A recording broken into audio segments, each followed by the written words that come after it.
Deputy Richard Boyd Barrett. Yeah, this really has been a week of shock, shame and horror in terms of the failure of this state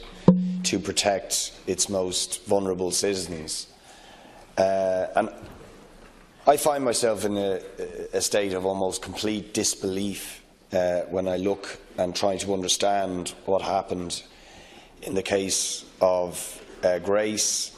and the other 46 children who were placed with this family, and how over a sustained period of time allegations of abuse against Grace and others in the care of this family and under the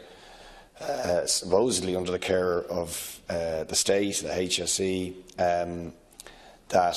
these were not addressed, and that efforts to blow the whistle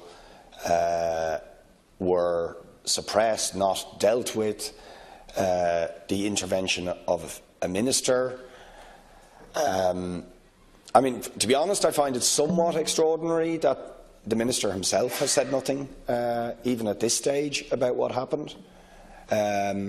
So I don't know. And when I hear what Inclusion Ireland are saying, that this isn't just about past tense, but is about endemic systems failures in dealing with people with intellectual disabilities, non-verbal people,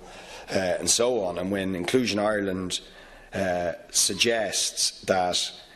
the abuse of people with intellectual disabilities is going on every day, even now, across the state, I can't say I'm terribly confident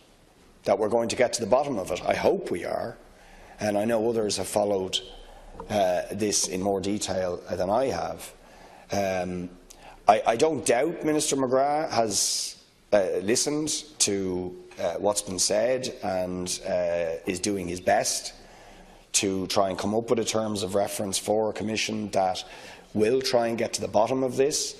But I certainly have to say it will be difficult to be confident.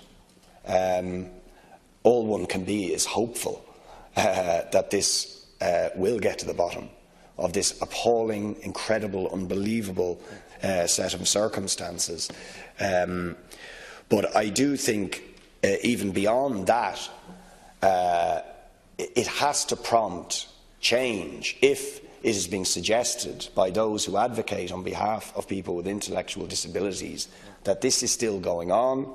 that it's endemic. And I know, even just from my own experience in my own clinic and people I know in my own constituency, whose hearts are broken with the treatment of their loved ones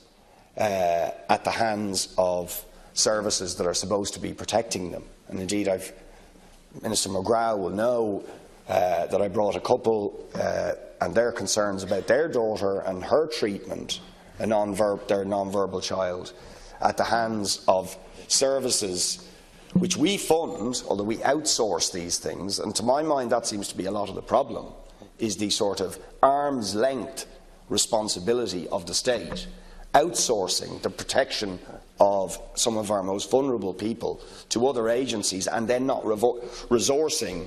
and properly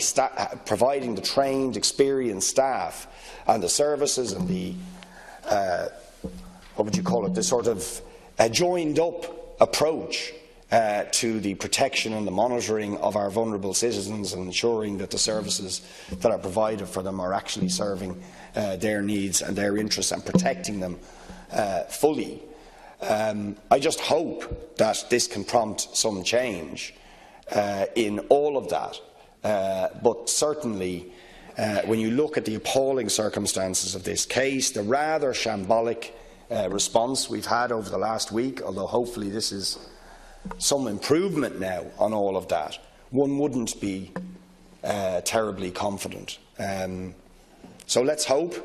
this is a step on the road to getting the answers for this incredible appalling set of circumstances, but I think we have a long way to go, frankly, Minister, in terms of addressing the concerns that those who advocate on behalf of our vulnerable citizens and those with intellectual disabilities in terms of their treatment and the failure of the state to protect them. Thank you, Deputy.